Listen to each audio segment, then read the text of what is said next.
अस्सलाम वालेकुम नाज़रीन, आप देख रहे हैं न्यूज़ टॉक। मैं हूं यशफीन जमाल। नाज़रीन, आज के इस प्रोग्राम में कुछ बात करेंगे। जैसा कि आप जानते हैं कि बहुत सारे इस वक्त ऑन गोइंग इशूज़ हैं। बिलखुसूस हमने देखा कि पंजाब असम्बली वहाँ पर भी इजलास हुआ, चीफ मिनिस्टर का इंतखाब हुआ और पंजाब के अंदर मामला जो हैं वो हुकूमती सतह के ऊपर चल पड़े हैं। सिंध में भी ऐसा ही मामला हमने देखा, मुराद अली शाह साहब वहाँ पर इलेक्ट हो गए चीफ मिनिस्टर, वहाँ पर भी जो एक रूटीन के मामला हैं वो चल पड़े हैं। लेकिन विफाकी हुकूमत को लेकर अभी तक ये सवाल बाकी है, क्योंकि एक तो 29 को इजलास हो रहा है, लेकिन उसके पीछे जो एक कॉन्ट्रोवर्सी है, जो एक तनाज़ा रहा, जो एक खिंचाव रहा सदर पाकिस्तान की वजह से, कुछ उस पर बात करेंगे। क्योंकि आज भी बड़ी सख्त स्टेटमेंट्स आई हैं मुख्तलिफ सियासी जमातों की जानिब से कि सदर पाकिस्तान आइन चिकनी के मुर्तकिब हो रहे हैं। तो सेंटर में जो मामलात हैं थोड़ा सा उस पर बात करेंगे। एट द सेम टाइम एक ऐसी हुकूमत बननी जा रही है जिसके अंदर हम देख रहे हैं कि जो जमातें इन्वॉल्व भी हैं, लगता है कि उनके कोई ना कोई आपस में इख्तलाफात हैं। पाकिस्तान पीपल्स पार्टी ने कह दिया कि आपका वज़ीर आज़म बना देंगे नून लीग को, लेकिन काबीना का हिस्सा बनने से इनकार कर दिया।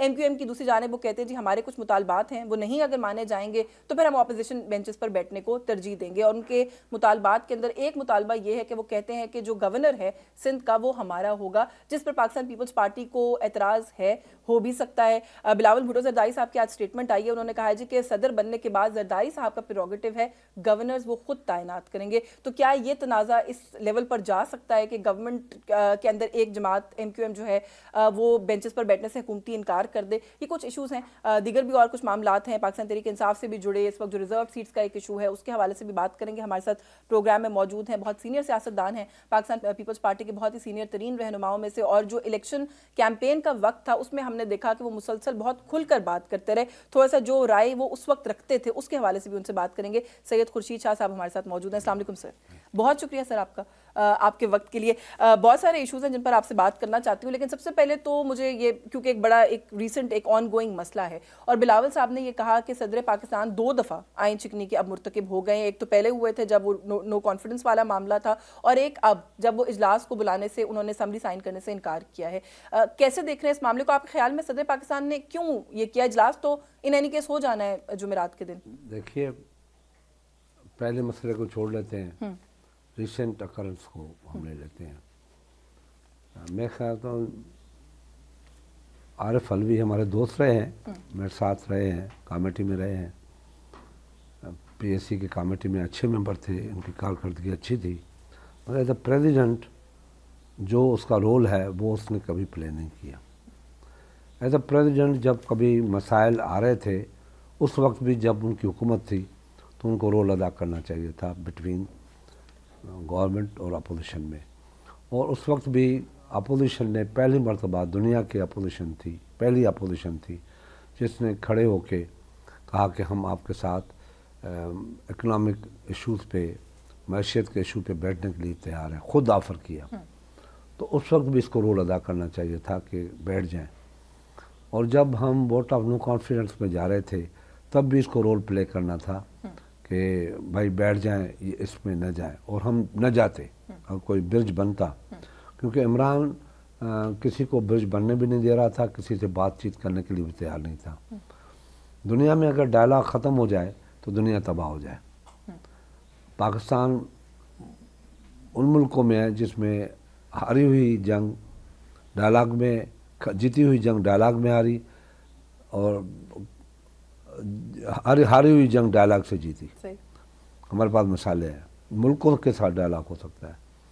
तो ये उसका रोल जो आज रहा है वो बड़ा अफसोसनाक है। मुझे समझ जो बात नहीं आती वो ये कि आप लोगों को भी गिला है, आप भी कहते हैं कि अफसोसनाक किरदार अदा किया। जिस जमात से उनकी वाबस्तगी रही, जिन्होंने उनको सदर बनाया, वो भी उनसे कोई खास खुश नहीं है, वो भी उनसे नाराज़ हैं। वो भी कहते हैं कि जी इन्होंने हक अदा नहीं किया, ये इन्हें हमने सदर लगाया था, ये चाहते तो बहुत सारे मामलात हमारे हक में कर सकते थे। तो फिर जानिबदार कैसे हुए? खुश तो वो भी नहीं है। खुश नहीं है या है, प्रैक्टिकल देखना चाहिए कि उसको क्या करना चाहिए। अब समरी उनके पास सेशन के लिए गई, 21 डे के अंदर सेशन कॉल करना है एनी हाउ, चाहे सदर करे न करे, स्पीकर बुला सकता है, आ जाओ। तो उसमें इसका अवॉइड करना न करना मेरे ख्याल में आइन की खिलाफ वर्जी है जो उसको रोल दिया गया है। चलो इसको देखेंगे, अब और इशू भी बहुत है। बिल्कुल, इजलास तो इन एनी केस हो रहा है, लेकिन वैसे वो जो एक नुक्ता उठा रहे हैं वो ये कहते हैं कि रिजर्व सीट्स का भी फैसला नहीं हुआ, ईवान जो है वो मुकम्मल नहीं है, वैलिड नहीं है किसी हद तक उनका। नहीं, देखें ये इलेक्शन कमीशन का काम है, जो इलेक्शन कमीशन का काम है उसको वो पूरा करना है, जो इनका पाकिस्तान का काम नहीं है। ये सदर पाकिस्तान का काम नहीं है कि पूरा नहीं है। उनको समरी आ रही है हुकूमत की तरफ से, जैसे पहले माजी में जाती थी, वो नहीं पूछता था कि समरी क्यों आई है, कैसे वजह से, किस रूट से आई है। तो शहबाज शरीफ ने भेजी है या किसी काकड़ ने भेजी है, ये उनका काम नहीं है। उनका काम है कि आइन के तहत अपना रोल प्ले करे, जो कि आप कहते हैं हाँ, वो करके अंडर प्रोटेस्ट लिख देता कि जिस दिन सेशन हो उस दिन हाउस मुकम्मल होना चाहिए। ठीक। अच्छा, गवर्नमेंट फॉर्मेशन के कुछ मामला हैं, उन पर बात करती हूँ, लेकिन पहले आपने कैंपेन के दौरान एक तो ये कि आपका बड़ा ही सख्त मौक़िफ़ रहा नून लीग के हवाले से। आपने 2 दफ़ा मुझे इंटरव्यू दिया उस टाइम के ऊपर, और दोनों दफ़ा आपने बड़ी सख्त गुफ्तगू की, बल्कि एक दफ़ा तो आपने मशवरा भी दिया कि नवाज शरीफ साहब को अब सियासत से अलहदा हो जाना चाहिए। आपको लगता है आपका मशवरा सीरियसली मान लिया मियाँ साहब ने? देखें, वो खुद तो नहीं आ रहे। वेरी काइंड टू मी, वो मेरी बात मानते हैं, मानते थे और इंशाल्लाह मानेंगे।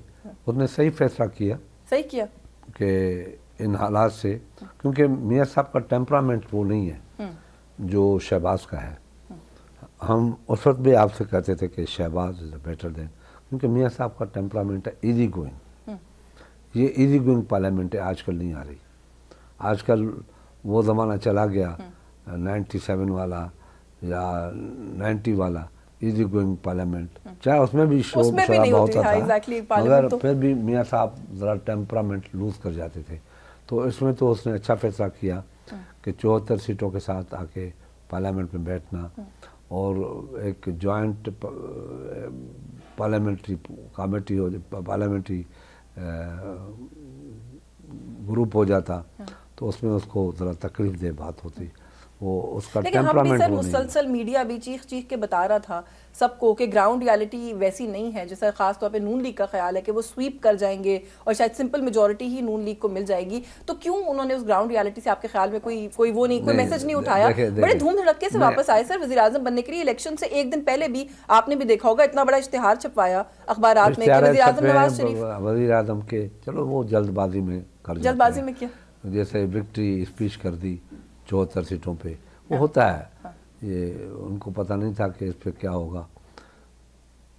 मुस्लिम लीग नून को इस चीज़ का पता था कि हम लैंडस्लाइड विक्ट्री नहीं लेंगे, पता था उनको।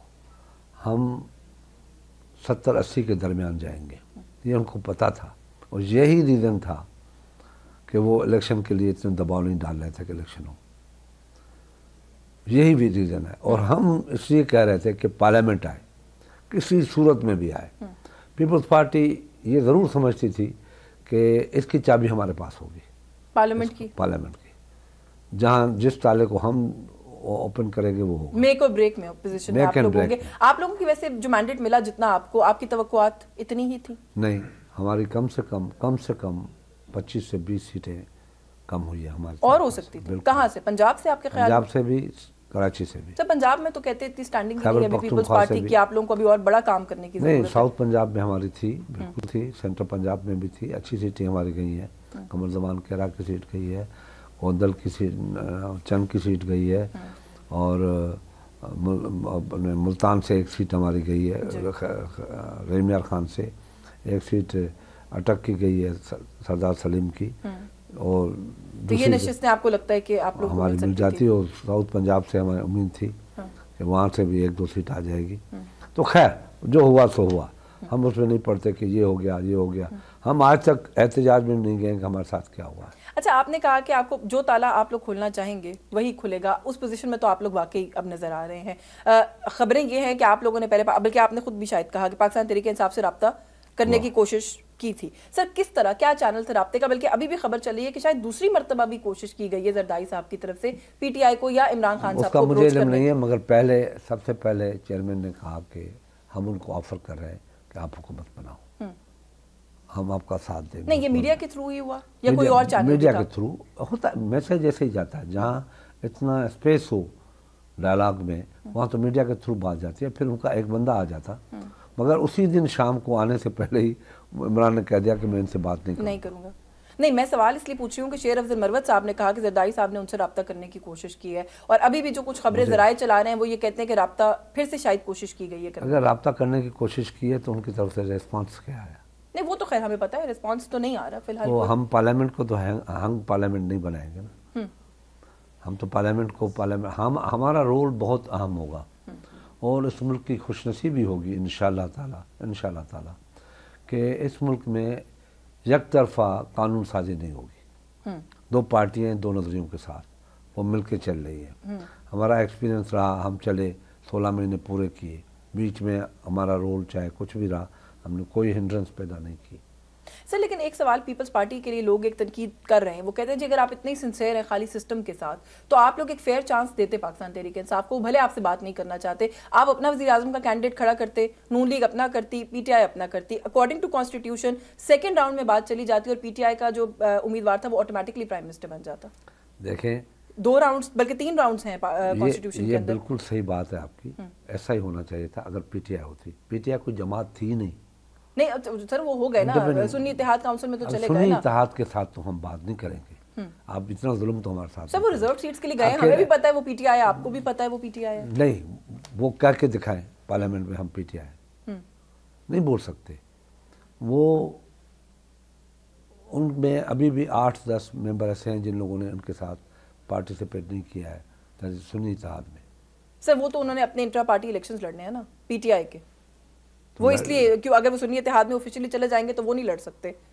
तो नहीं लड़ सकते तो उसको लास्ट या तो इस्तीफा दें या तो इस्तीफा दें। नहीं तो फिर मुझे समझ नहीं आई, जो ऑफर आप लोगों ने की पाकिस्तान पीपल्स पार्टी ने, या आप लोगों का ख्याल था कि उनके साथ हुकूमत बनाई जा सकती है, तो फिर तवक्को क्या थी कि वो आज़ाद कैंडिडेट्स पीपल्स पार्टी में शामिल हो जाएंगे ऑफिशियली? नहीं, तो फिर कैसे आज़ाद ही रहते? नहीं जाते, प्रोग्रेसिव जमात में जाते,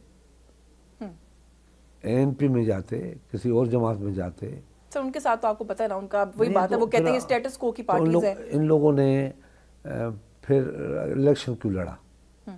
फिर इलेक्शन का बैकआउट कर लेते, फिर देखते हैं क्या होता है आगे। सर पीपल्स पार्टी वाले तो ना कहना कि बाइकआउट कर लेते, आप लोग खुद कहते हैं कि सिस्टम के अंदर रहना चाहिए। हम तो हमें तो उस वक्त की बात कर रहे हैं, उस वक्त की शुरू की कि जब बैट बला नहीं मिला उनको तो कर देते, एक्शन ले लेते, कोई एक्शन नहीं। एज अ पॉलिटिशियन आपको उन्हें अप्रिशिएट करना चाहिए, उन्होंने मैदान नहीं छोड़ा।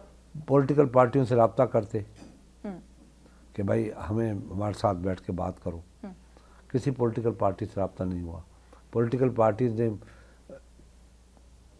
बिलावल साहब ने तो जलसों में कहा कि उनको मुखालफत नहीं करेंगे, उनको अगर बल्ला मिल जाता है या उस पर पाबंदी पड़ती है, हम उसके हक में नहीं है पाबंदी की। हमने तो खुल के उनके हक में स्टेटमेंट दी थी कि उनको ब्लैक लिस्ट हटाया गया तो हम नहीं मानेंगे इस बात को, खुल के कहा। चले मुझे एक ब्रेक लेनी है, ब्रेक से वापस आके कुछ बात करते हैं कि जो हुकूमत बनने जा रही है, ये कहा जा रहा है कि ये पीडीएम 2.0 है, कैसे है, इस पर बात करते हैं इस ब्रेक के बाद।